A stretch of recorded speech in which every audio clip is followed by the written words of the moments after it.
can help you reach your goals. Refined Divine holds classes Monday and Thursday at her 2 locations and via Zoom. Classes consist of manifestation, learning psychic abilities, shadow work, and healing trauma. Refined Divine has helped thousands, and she can help you. This is Psychic Medium Deb. You can go to refineddivinepsychic.com. The Tilted Tiki, located in downtown Stillwater, helps you get your tropical tiki vibe on with a large selection of fantastic tasting tiki cocktails served in unique and fun glasses, a menu of delicious food ranging from small bites, craft tacos, sandwiches, and more. Plus, don't forget they have live music Wednesday through Saturday nights. Located in downtown Stillwater, the Tilted Tiki is your tropical relaxation restaurant in Minnesota. Visit thetiltedtiki.com.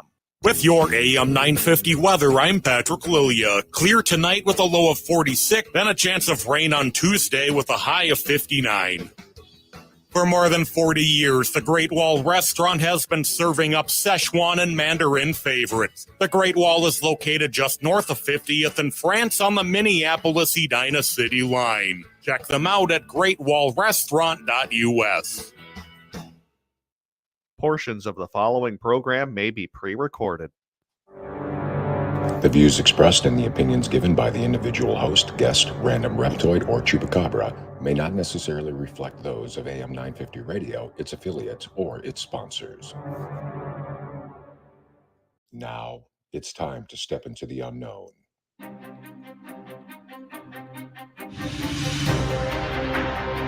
There are things people experience but never talk about. A shadow moving in the corner, flickering of the lights, a disembodied voice. We invite you to talk with us. Share your story, share your experience, because this isn't just your story, this is our story. This is GhostBox Radio with Greg Bakun. And this is GhostBox Radio on AM 950, where every night we talk about the paranormal, ufology, Bigfoot, and so much more. My name is Greg Bakun. Thank you for joining me on this fantastic Monday evening. It's Earth Day, which plays very well in our topic for tonight.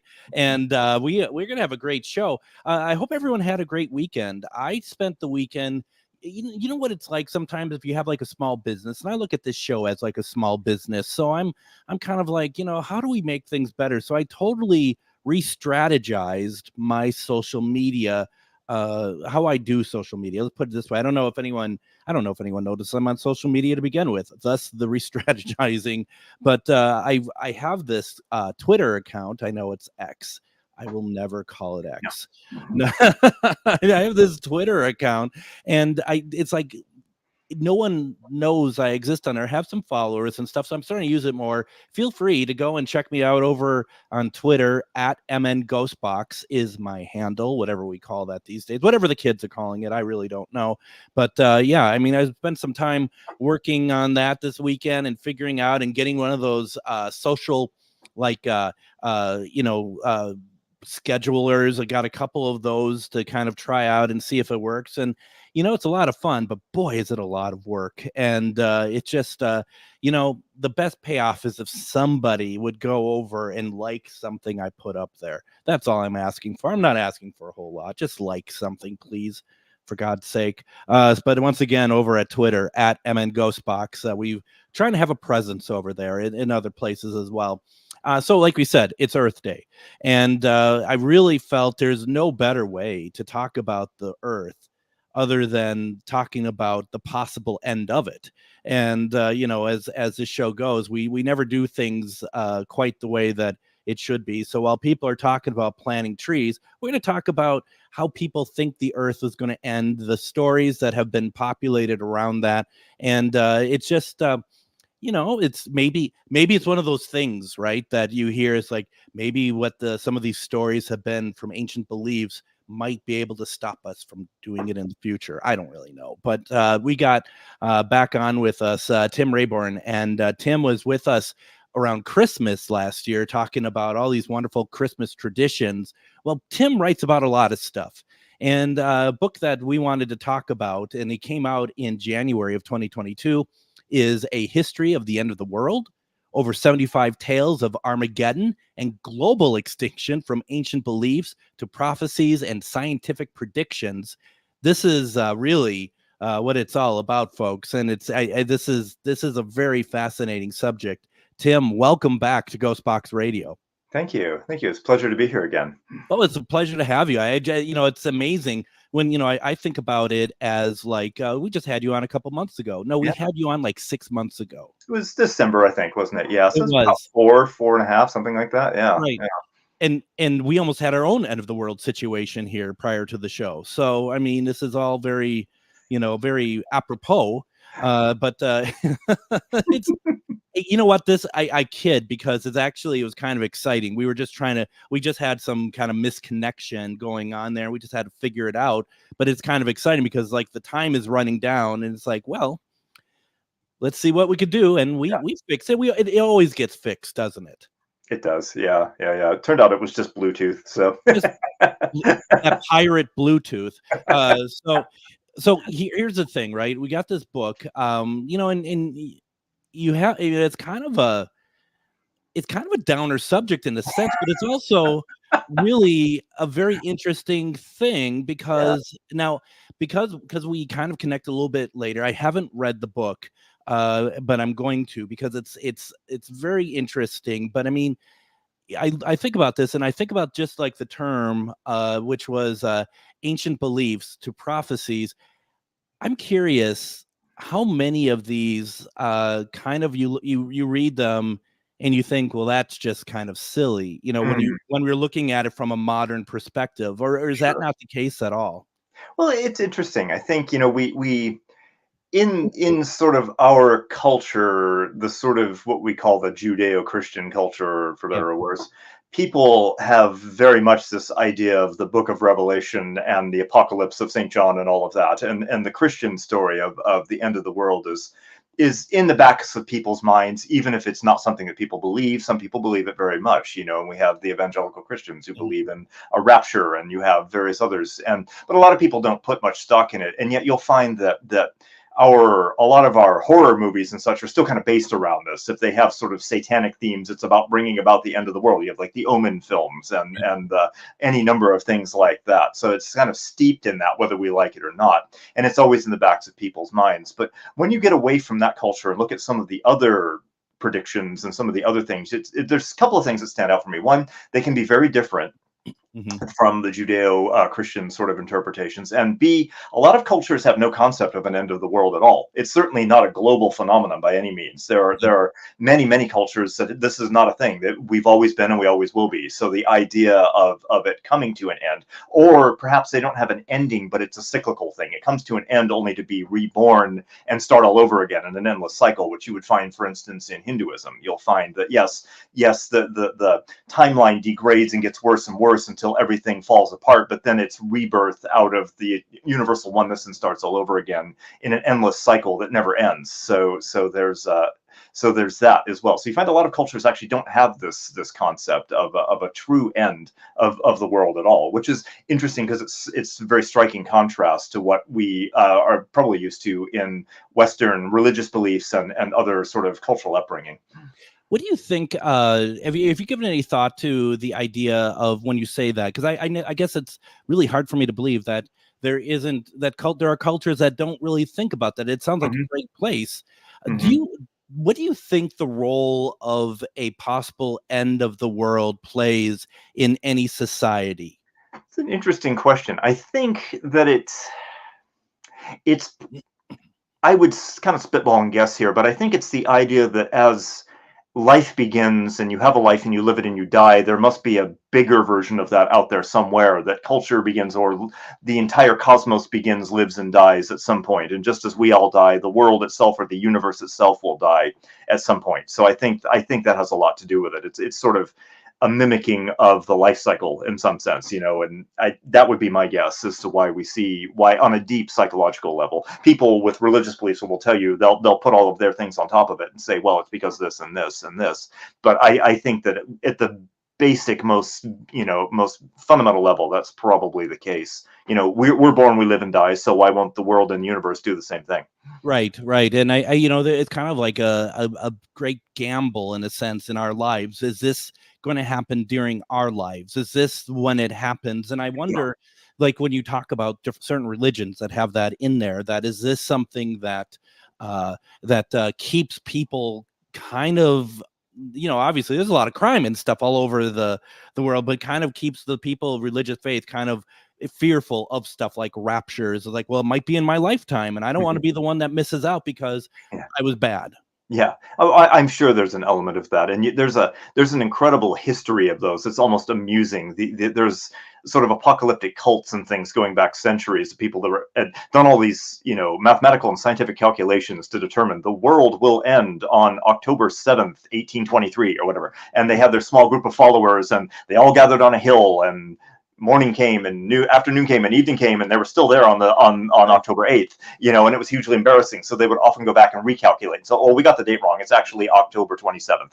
And then they went and do it again. And eventually what happens is that people sort of become disillusioned with this sort of thing, and these kind of things fall apart. And, and those, in some sense, those can be harmless, but they can also, in more recent decades, they've proven to be very dangerous. As you've seen, one of the things I talk about toward the end of the book is these apocalyptic cults, things like Heaven's Gate, the Hale-Bopp comet people and the people in Japan and such, who really try to take everybody with them, as well. They're either going to commit a terrorist act or they're going to kill everybody because of this. So that's when it turns really bad. It goes from amusing to terrifying, because these can cause real harm and real damage, with this obsession with this, rather than you think maybe you just want to get on and live your life and be a better person and try to make a better life. But no, you're so obsessed with the end of this that you're going to make everyone else miserable as well. And that's where I think it becomes dangerous. Well, and I noticed and I hadn't known, this is not end of the world per se, but I just talking about cults in general, which do play a big part in these stories. Yeah.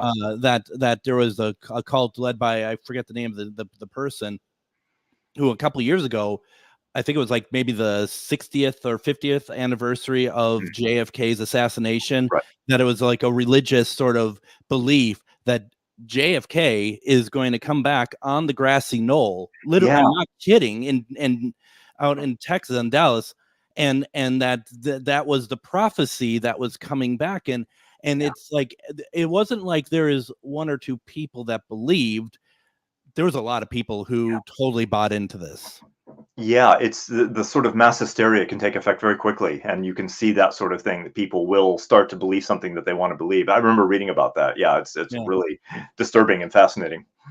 At the same time, well, we kind of like the macabre in some way, right? If we're if I'm gonna read a book about the different ways that people thought the world was gonna end, and you're gonna write about it, one of the that's right, thank you, Chuck, the Anon cult. That's it. It was a QAnon offshoot, I think, or something. So it totally was. Thank you. That's right. Now Emily brought up something, and folks, feel free to put any comments or questions in the comments section tonight, and we will see what Tim's knowledge is of how we're all going to die. Hey, don't put that on me. You were wrong.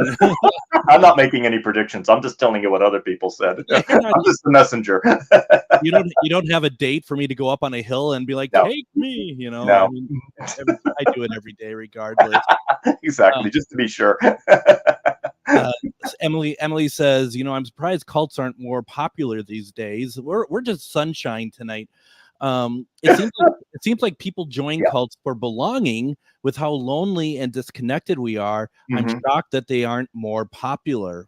Well, I think they can take on trappings beyond religious. You can have political cults. You can have cults of personality around celebrities. You can have, all these sorts of things. I think that I think people are always looking for community and belonging, no matter what that is. And it might be a religious expression, but it might also be a political expression. It could be the cult around your favorite band. It could be the fanatics for certain musicians, or it could be, something for, so I think they are kind of in that sense. The question is, we all want to feel like we belong. We all want to find others that think the same way we do. And it doesn't necessarily have to be spiritual and religious. It can be other things as well. And again, it can become dangerous. The Nazis were a cult in a very real sense. They absolutely encouraged, in Germany, they encouraged with the lighting and the spectacle. They turned their rallies into rituals. And, that was a very real thing that wasn't religious. They clothed it in a trapping of religion, but you would find that, some people would say like QAnon as a cult, as well as people that desperately want to believe in something, and they're believing in some really harebrained, crazy ideas that there's just no evidence for whatsoever, but it gives them a sense of belonging, of like being with a group of other people that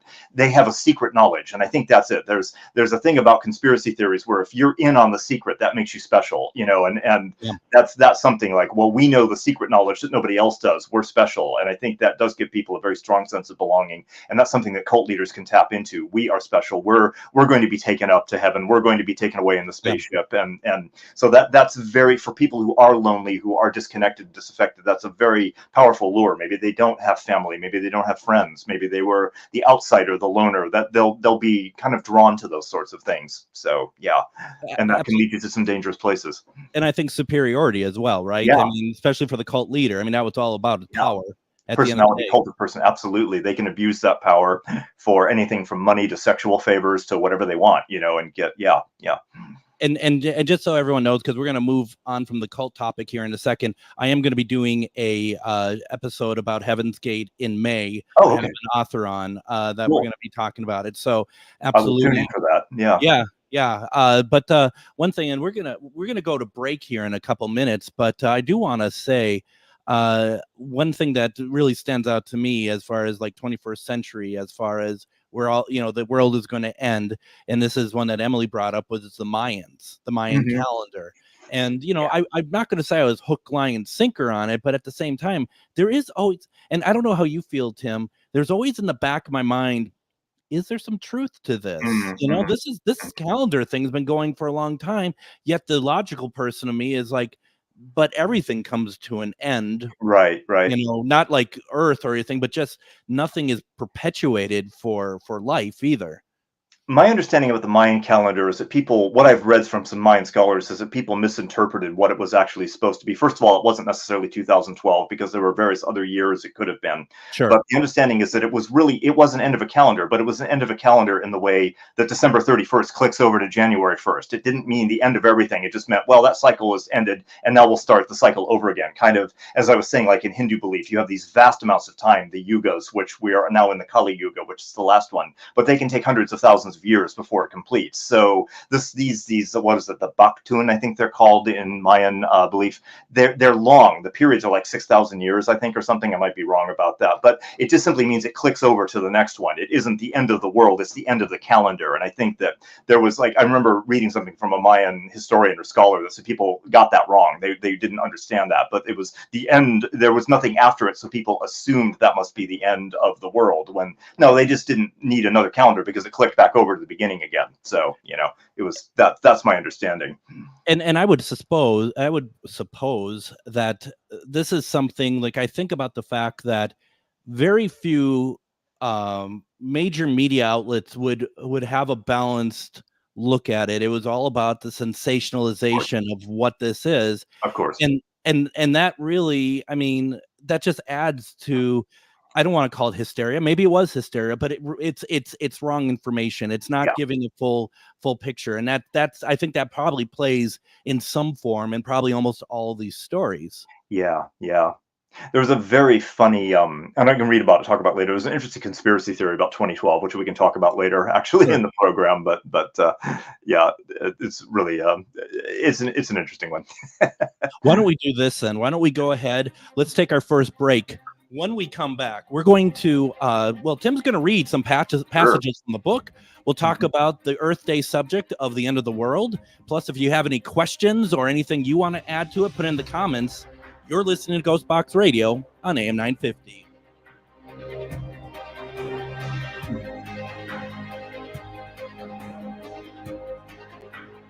Are you one of thousands of individuals who know you have psychic abilities but don't know how to tap into your higher self?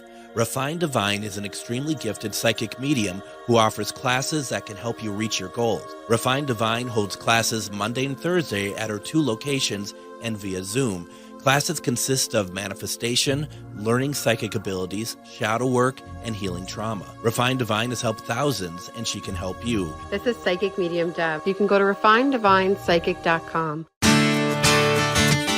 Greg Bakun here. Like you, I love good, fresh, delicious food. So I want to tell you about this treasure in Roseville called Maverick's Real Roast Beef. Maverick's has the best roast beef sandwiches I've ever had. Made fresh every order. Add fries or onion rings dropped in the fryer when ordered, and you have a winning combination.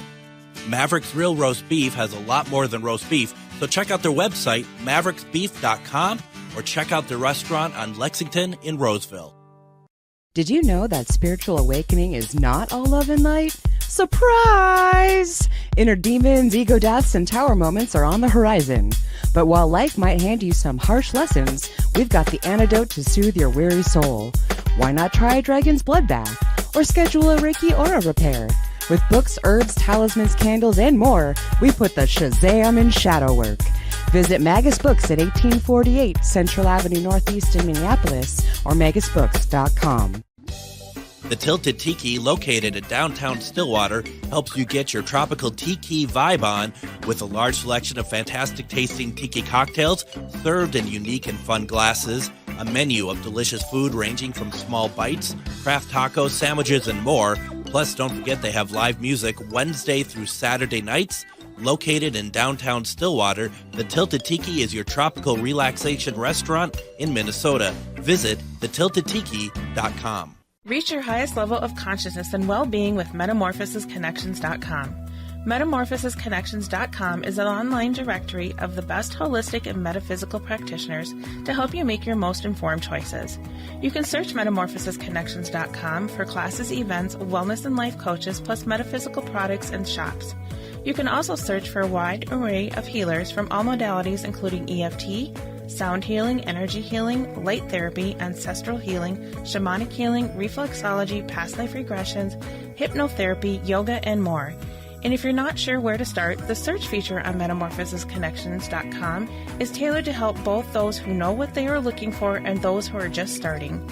Come explore the possibilities for your higher self by visiting metamorphosisconnections.com. Their experienced practitioners can guide both beginners and those that are already on their spiritual journey. That's metamorphosisconnection.com, your link to direct you on your spiritual transformation.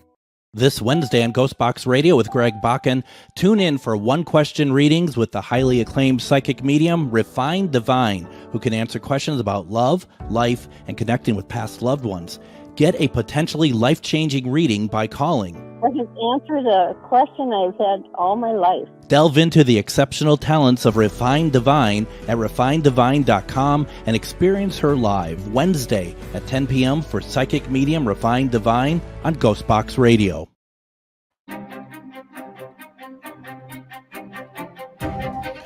And I just want to let everybody know that Ghost Stories and Beyond returns to Billy's Bar and Grill on May 1st at 6:30 p.m. Join us in the basement of this wonderful restaurant as we're going to play some spirit recordings. And that's always a lot of fun, whether it's EVPs that we've received or pictures that we've taken or pictures and other audio that we like from other locations. We're going to play those on Wednesday, May 1st. Please come out and see us. Don't forget, at Billy's, they have delicious food. They have drinks. $10 to get in for our presentation. That does not include food or drink, but come on down, have a good time. We love doing this. We love meeting people and talking about spirit communication. So come on out and see us. It's going to be a lot of fun. Welcome back to GhostBox Radio, and happy Earth Day to everybody. We have on with us author Tim Rayborn. We are talking about his book, A History of the End of the World, over 75 tales of Armageddon and global extinction, from ancient beliefs to prophecies and scientific predictions. This book is available on Amazon. So please go out there, check it out, get the book, read it, give us your thoughts on it as well. Obviously not before the end of the show, but I mean, maybe. I mean, there's speed readers, right? I don't know. Buy it in the middle of the show. That's fine. You can download it it's probably on I believe there's an ebook. You can just download it and start reading right now if you want. I contend that my listeners are very smart. So, I'm not backing down from the statement. If you read it in the next, 30 minutes, let us know what you think. Just don't point out any typos, please. Yeah. Exactly. But we've man, this is an interesting conversation. And in the comments, Chuck had also put in there, he just even mentioned like Y2K, and I it's funny how we have these moments, but we some of us forget about them really quickly once they pass, don't we? Yeah. Mm-hmm. Yeah, it's interesting. Remember the Y2K panic? That was, and the thing is, it was actually a genuine concern. The reason that it ended up being kind of a nothing burger in the end is because lots of engineers did a lot of work behind the scenes to make sure that it wasn't. So if they'd done nothing, it probably would have caused. Now, it would not have caused the meltdown of civilization that some people were predicting, but yeah, there was a lot. There were a lot of problems behind the scenes that I remember. I knew some engineers. I was working in technical writing at the time, and I remember some engineers talking about all the work they had to do things over. So it was a kind of concerted effort that actually brought it to the status of where it was nothing more than minor glitches. But it could have been it would not have been a civilization-ending event, but it could have caused some real headaches and problems for people. Very definitely, yeah. I've seen people in the comments here talking a little bit about it. Emily said that she fell for it hardcore. I think a lot of people did. There's nothing wrong. I'll tell you though. I remember I was sick as a dog, so I couldn't. But if I wasn't, so I could have all obliviously happened to me and I'd have no idea, but I was supposed to actually, because I work in production, television production, I was actually supposed to go down to Paisley Park and do camera work on a live show for Prince. Okay. That would have been cool, but nope, I was sick and that was the end of that. So there you go. Yeah.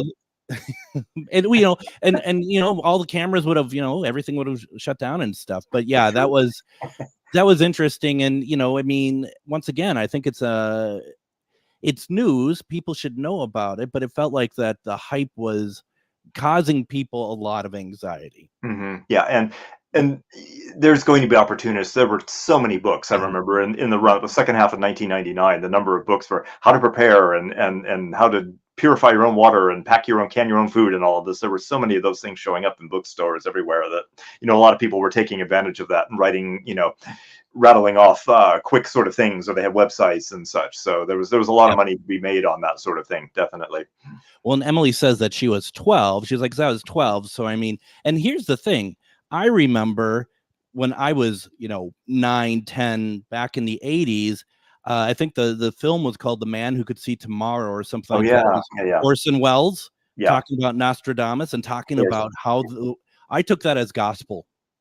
I took that as like, we're screwed and the 90s are going to be, we're not going to get past the 90s. Yeah. It actually really affected me. And those are things that, I don't know if there's a responsibility for people, because it is what it is. It's not their fault that I'm taking it so seriously, but it affected my life. I'm not going to lie. Oh yeah.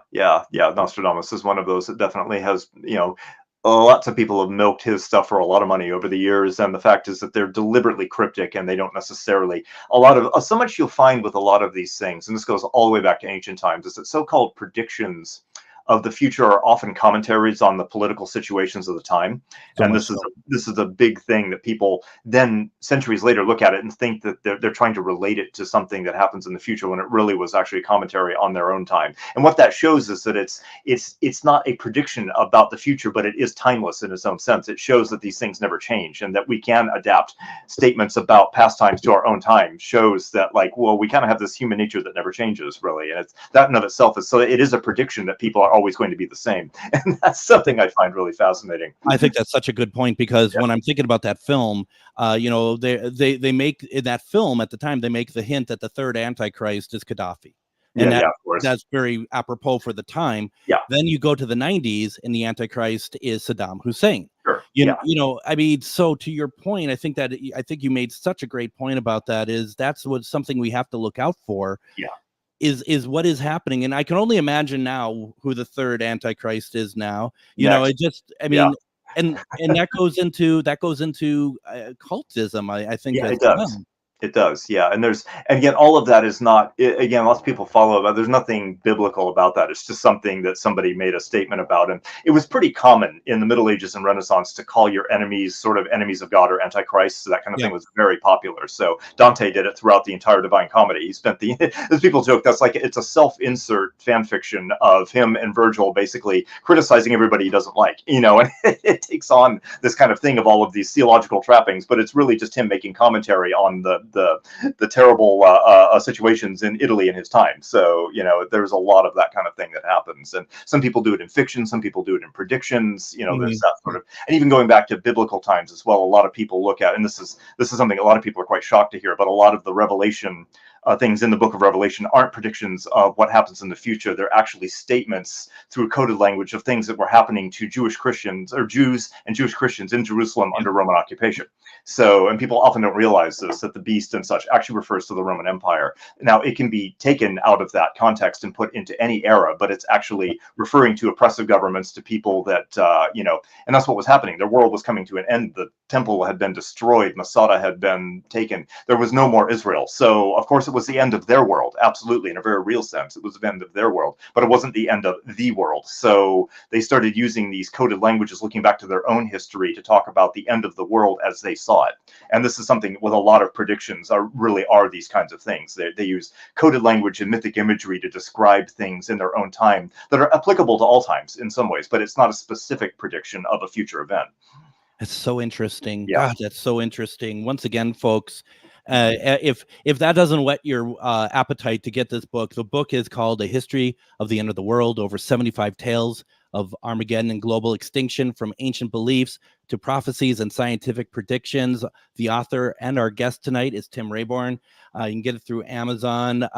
Chuck had mentioned that I should put it on my GhostBox book club link. Amazon cut me off. I can't.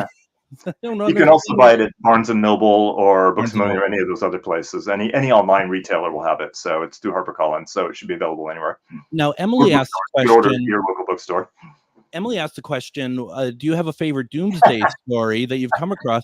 And also, because we want to hear you read some stuff. Do you have anything that kind of correlates into that question that you would like to read? Yeah, I have a bunch. I actually selected some things from the book, and I tried to avoid, I talk about all the usual things. We have climate change, asteroid impacts, nuclear war, pandemics. All those are kind of things we're familiar with. There's some really interesting ones, both in myth and in science and stuff, which some people don't know as much about. One of my favorites, of course, and I think that it's something that it's overused these days, is the Norse Viking story of Ragnarok, which is something you hear all the time in Viking metal and on TV shows and such. And people just assume that the Vikings and the Norse people lived with this myth of an end of time that would be consumed by fire.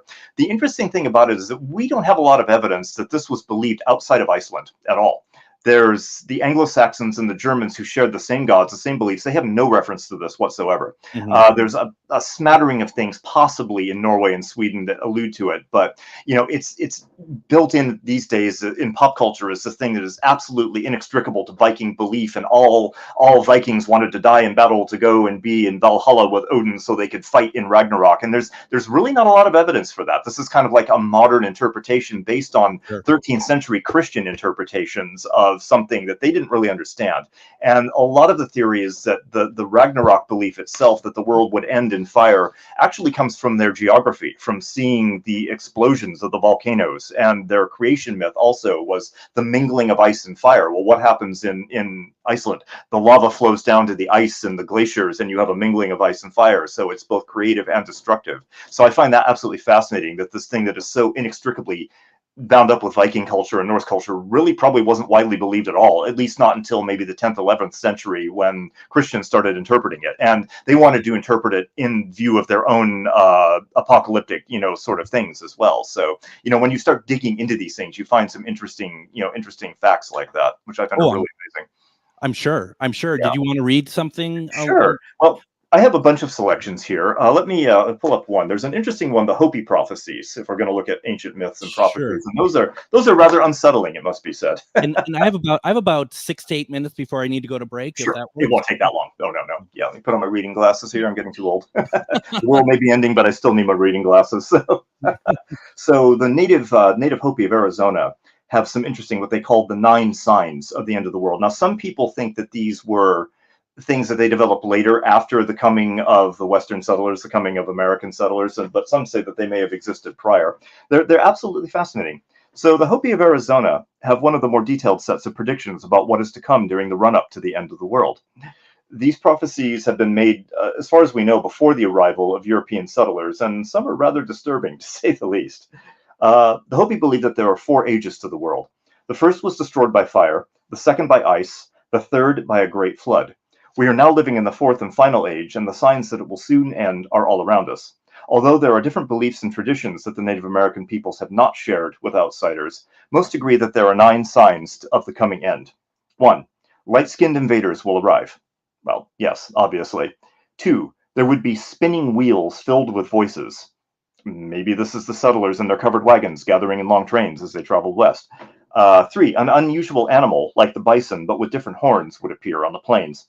Settlers brought large numbers of European cattle with them. 4, the land will be visited by snakes of iron, possibly a reference to trains. 5, the land will be covered in a giant spider's web. This might refer to the railway network that was built to support train travel, or possibly telegraph and phone lines. 6, the land will become covered in rivers of stone. That would seem to be our highway system. 7, the sea will turn black and many things will die when it does. An oil spill, perhaps? 8, young people of other lands and peoples would want to learn about the Hopi and their native wisdom. There's certainly been a growing interest in the teaching of Native Americans and other indigenous peoples around the world in the last 50 years. 9, the final sign is that people would live in the sky, but this home would eventually crash into the earth, looking like a star landing in the sky. Now, is that an International Space Station? Is that a space shuttle? Is that something? So after this last sign, the beginning of the end will commence. There will be war, destruction, misery, and death, and everyone will have to cooperate just to survive. So it's fascinating. You look at this, and it's, was this informed by Western settlers, or did they make these predictions beforehand? We don't really know. Well, and it's interesting too, because if say that it was, if they made those predictions themselves, they saw this. Did they see it actually contributing to the end of the world, or is it just that it's so scary to them that this is stuff that they're thinking that it's obviously this is going to be the end because of all these atrocities that are happening? And it's the end of their world, very much. Whether that's the thing, if these were informed by that, then it was absolutely the end of their way of life, and tragically they were absolutely, slaughtered in large numbers. The bison were slaughtered in large numbers and such. And so it was very much an apocalypse for their culture, absolutely, for many native cultures. Wow. It is, honestly, this is so fascinating and so interesting to see. Why don't we go ahead and do this? Let's go ahead, take our next break. Sure. When we come back, let's continue talking about this. Let's get one more passage in at least. Oh, I'd like to do some scientific ones. The actual scientific predictions are fascinating and very unsettling. So. Let's do it. Yeah. And then anyone have any questions? Go ahead, put them in the comments. You're listening to GhostBox Radio on AM 950. Are you one of thousands of individuals who know you have psychic abilities but don't know how to tap into your higher self? Refined Divine is an extremely gifted psychic medium who offers classes that can help you reach your goals. Refined Divine holds classes Monday and Thursday at her 2 locations and via Zoom. Classes consist of manifestation, learning psychic abilities, shadow work, and healing trauma. Refined Divine has helped thousands, and she can help you. This is Psychic Medium Deb. You can go to refinedivinepsychic.com. Greg Bakun here. Like you, I love good, fresh, delicious food. So I want to tell you about this treasure in Roseville called Maverick's Real Roast Beef. Maverick's has the best roast beef sandwiches I've ever had. Made fresh every order. Add fries or onion rings dropped in the fryer when ordered, and you have a winning combination. Maverick's Real Roast Beef has a lot more than roast beef, so check out their website, mavericksbeef.com, or check out their restaurant on Lexington in Roseville. Did you know that spiritual awakening is not all love and light? Surprise! Inner demons, ego deaths, and tower moments are on the horizon. But while life might hand you some harsh lessons, we've got the antidote to soothe your weary soul. Why not try a dragon's blood bath? Or schedule a Reiki aura repair? With books, herbs, talismans, candles, and more, we put the Shazam in shadow work. Visit Magus Books at 1848 Central Avenue Northeast in Minneapolis or magusbooks.com. The Tilted Tiki, located in downtown Stillwater, helps you get your tropical tiki vibe on with a large selection of fantastic tasting tiki cocktails served in unique and fun glasses, a menu of delicious food ranging from small bites, craft tacos, sandwiches, and more. Plus, don't forget they have live music Wednesday through Saturday nights. Located in downtown Stillwater, the Tilted Tiki is your tropical relaxation restaurant in Minnesota. Visit thetiltedtiki.com. Reach your highest level of consciousness and well-being with metamorphosisconnections.com. Metamorphosisconnections.com is an online directory of the best holistic and metaphysical practitioners to help you make your most informed choices. You can search metamorphosisconnections.com for classes, events, wellness and life coaches, plus metaphysical products and shops. You can also search for a wide array of healers from all modalities, including EFT, sound healing, energy healing, light therapy, ancestral healing, shamanic healing, reflexology, past life regressions, hypnotherapy, yoga, and more. And if you're not sure where to start, the search feature on metamorphosisconnections.com is tailored to help both those who know what they are looking for and those who are just starting. Come explore the possibilities for your higher self by visiting metamorphosisconnections.com. Their experienced practitioners can guide both beginners and those that are already on their spiritual journey. That's metamorphosisconnection.com, your link to direct you on your spiritual transformation. This Wednesday on GhostBox Radio with Greg Bakun, tune in for one-question readings with the highly acclaimed psychic medium, Refined Divine, who can answer questions about love, life, and connecting with past loved ones. Get a potentially life-changing reading by calling. I can answer the question I've had all my life. Delve into the exceptional talents of Refined Divine at refinedivine.com and experience her live Wednesday at 10 p.m. for psychic medium Refined Divine on GhostBox Radio.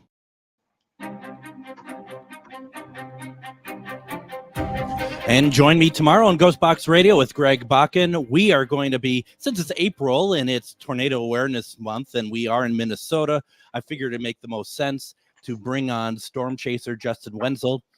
He's going to be talking about the work that he does, capturing images of tornadoes and forest fires and all sorts of activity, stuff that basically is the end of the world. The thing about Justin as well is that a little insight to Justin is that his wife, Amy, used to own my cat Linus. So I got Linus from her. And that's always something very special. But I'm looking forward to having Justin on tomorrow, as storm chasing is something that is very close to me, and I love it. And he has made a profession of it, and he is very good at it. So it's going to be a great conversation. And then, of course, as you heard on the commercials, Refined Divine is going to be on Wednesday for one-question readings. That's always a lot of fun. Don't forget, it's much easier to get your question read if you call in. And then Thursday, we're going to replay an episode with Meg Bartlett about nightmare interpretation. Then finally, Friday is Casual Friday. We are talking with author Tim Rayborn. We are talking about his book, A History of the End of the World. Over 75 tales of Armageddon and global extinction, from ancient beliefs to prophecies and scientific predictions.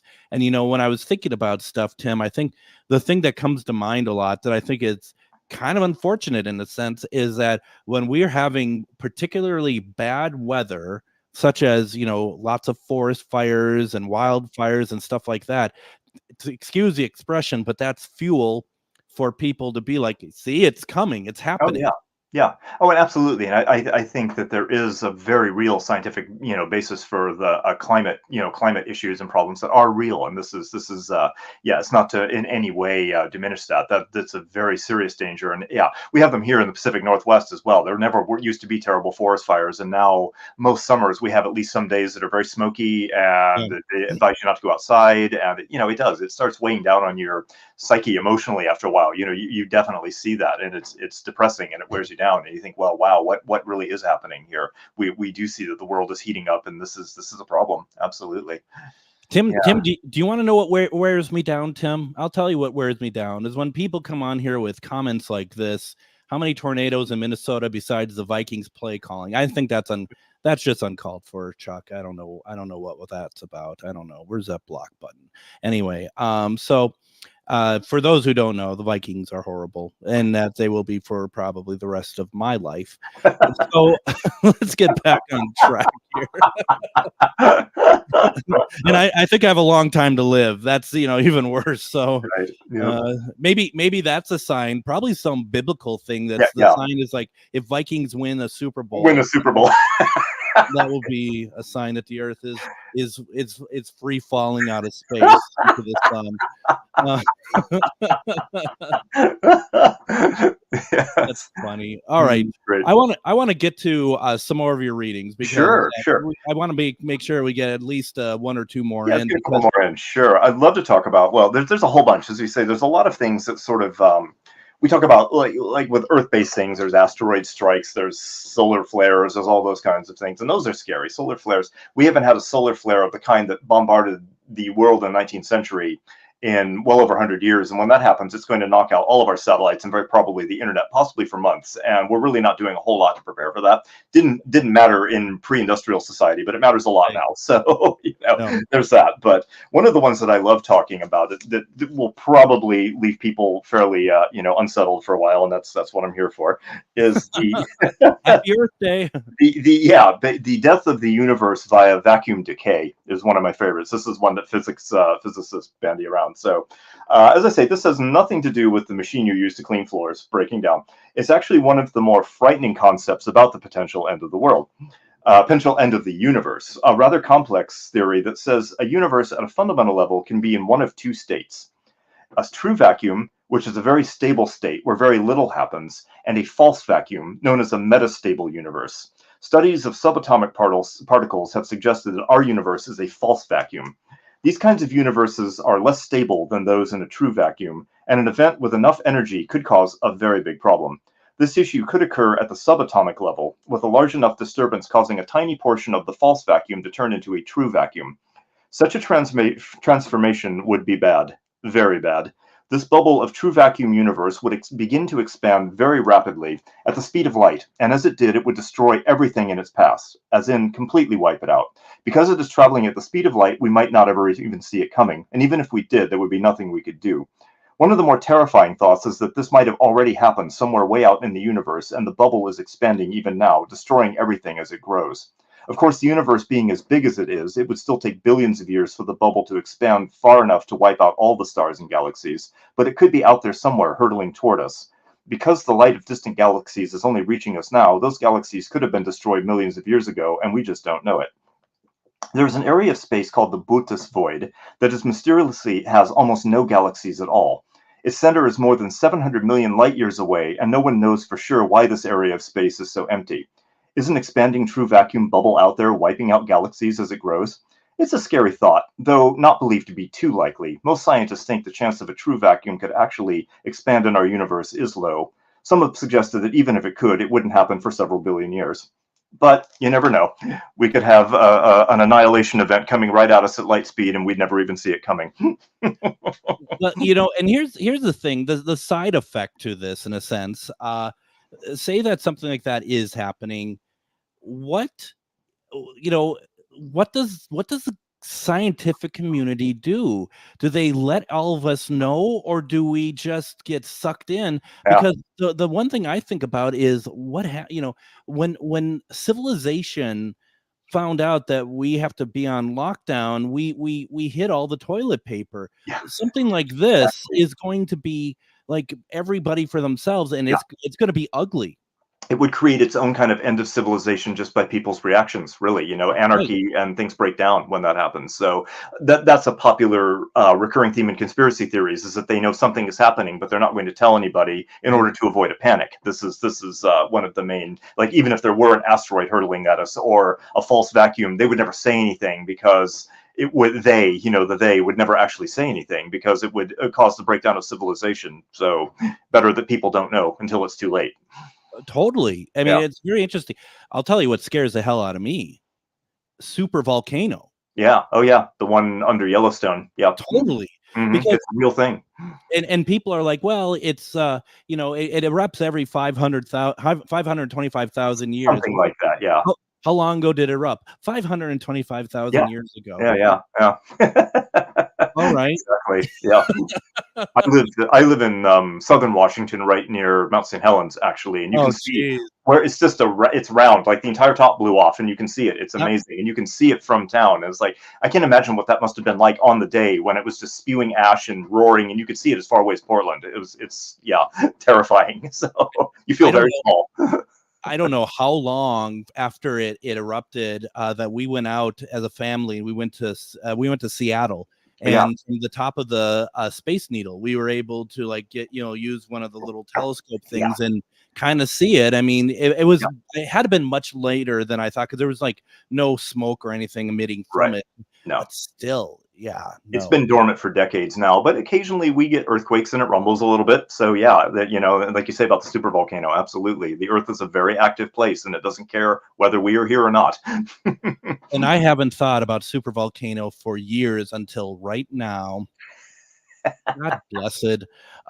So we're talking to Tim Rayborn, who is the author who also tries to wreck people's lives. Apparently, he wrote the book "A History of the End of the World: Over 75 Tales of Armageddon and Global Extinction, from Ancient Beliefs to Prophecy and Scientific Predictions," available at Barnes & Noble and Amazon. You know, we have about 6 minutes left. Okay. Or so. What do you got for us? Well, there was a curious conspiracy theory that happened after 2012 failed to manifest that said that 2012 actually did happen, but that a team of scientists actually saved the world and we're now living in a simulation. So there's that. This is a crappy simulation, if that's really what's going on here. The interesting theory is some of them say it actually 2012 didn't happen in 2012, but actually in 2020, which is why there's the pandemic and all these other things. So that, so there's that as well. So yeah. Then I have a section in my book about real life zombie apocalypses, how those could happen. It's not, it's very different from The Walking Dead, but there's a number of different things that could take control of people's brains and basically rot them. There's the whole, there's that television series, The Last of Us on HBO, which is about how mushrooms can mutate to take, and there's no reason why that couldn't happen. There's parasites that can invade ants' brains, and for now they only invade ants, but if they ever decided to jump species, you could have a 28 days later type situation with those. There's, so, there was a great article online some years ago called 6 Ways the Zombie Apocalypse Could Actually Happen. And it was pretty unsettling. So I forgot about the mushroom things. That turned out to be, but you have to have, it's not just like one, you have to have a lot, right? Right. I think the thing with that was that they can't survive at temperatures over 94 degrees right now, and our bodies are 98.6, so it prevents that kind of infection. But if they were ever to evolve to that point, which is what the television show is about, there's no reason why the spores couldn't infect humans the same way they infect insects and do exactly the same thing and turn everybody into, mindless zombies. So God, it's incredible. It's incredible. And as far I find the simulation thing very fascinating as well, because it's like, I wonder, I mean, obviously there's people who do believe it. They do believe that they're in a simulation. Yeah. Absolutely. I mean, there's some odds makers and scientists say that the chance that we're living in what's called base reality, meaning the real world, is only about 50%. It's about 50-50, and there's a 50-50 chance that we might be living in a simulation already. So the problem with that, it's unfalsifiable. There's no way you can test that at this point. We have no way of knowing. But what if we are, and the simulators just decide one day they're done and decide to turn the computer off? We're done. So and we never even know. Or there's like a shutdown program that gives it like a end of a world sort of scenario. Sure. You have to start over. Like you were playing the old SimCity games and things, and you could like bring disasters in with a push of a button, basically. Seems like that's kind of happening these days. So I loved playing SimCity, and I bypassed it. So you're not playing the game; you're just building stuff and destroying stuff. Yeah. And you think to yourself, that's what a lot of some of these programs are based off, that there's like some sort of meta level to this, that we actually did create life during this game, and we are playing God. Is someone doing that to us right now? Yeah, absolutely. Yeah, it's a terrifying thought. it makes my head spin. It does. Yeah. I think it's funny because I enjoyed writing this book, but I never got too down the rabbit hole with it. I kind of looked at them all for what they are, and it's like, we're here now, we're alive, we've got to live our lives and try to do the best we can. And I think you look at ancient myths, and ancient myths about the end of the world are more about their lives and their world than they are about anything in the future. And I think any scientific things have to be, weighed, fairly and evenly. And, the Earth has been around for a long, long time, and we're not going to be around as long as it is, but, it's not going anywhere anytime soon. So I don't let it keep me awake at night. Do you feel, and this is actually probably a question that I really shouldn't ask you, because this is more of a personal thought than from the book or anything, but I mean, I always kind of got the impression that like a nuclear ending seems less likely than a natural one, or that's my thought as well. Honestly, I think that our undoing will probably be a pandemic again or something like that. Honestly, that's what tends to cull populations. It's that sort of thing, that if anything were to happen, it's probably something that's going to be natural. Volcanic activity combined with climate change, combined with pandemics, combined with crop failures. It'll be that sort of thing that I think that we need to be, and those are things we can change now. That's actually in our hands. So that's something that could be helpful about. Well, and the thing about, like, say, wildfires, I mean, that's purification. That's always been purification of the earth. The problem is that, probably, I don't think, I'm not sure if we were really meant to be inhabiting the population density that we are. That's part of the problem. Yeah. Yeah. But then pandemics do that. They cull species. So, the bird flu that's been going around right now, it so far has not been transmittable human to human, but it jumps species and it has a 52% mortality rate. So, if it finds a way to embed itself in a human and then jump from other humans, then yeah, we could be in real trouble with that. That's something that we need to look at.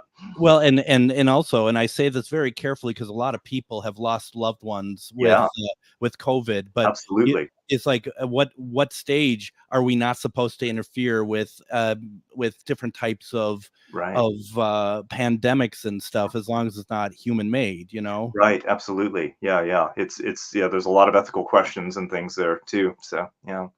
Absolutely incredible. Once again, the book is called A History of the End of the World, over 75 tales of Armageddon and global extinction, from ancient beliefs to prophecies and scientific predictions. Author Tim Rayborn. Once again, my friends, you have to go out and get this book. This is really cool. I'm looking forward. I got to read this myself. Yeah. I enjoyed writing it, so I hope you enjoy reading it. Absolutely. Tim, thank you so much for joining me tonight. Really appreciate it. Really enjoy it. Happy to come by anytime. I really enjoy it. Absolutely. Thank you very much. First of all, happy heavenly birthday to my father today. And also, we'll see you all tomorrow talking about tornadoes. Everyone, take care.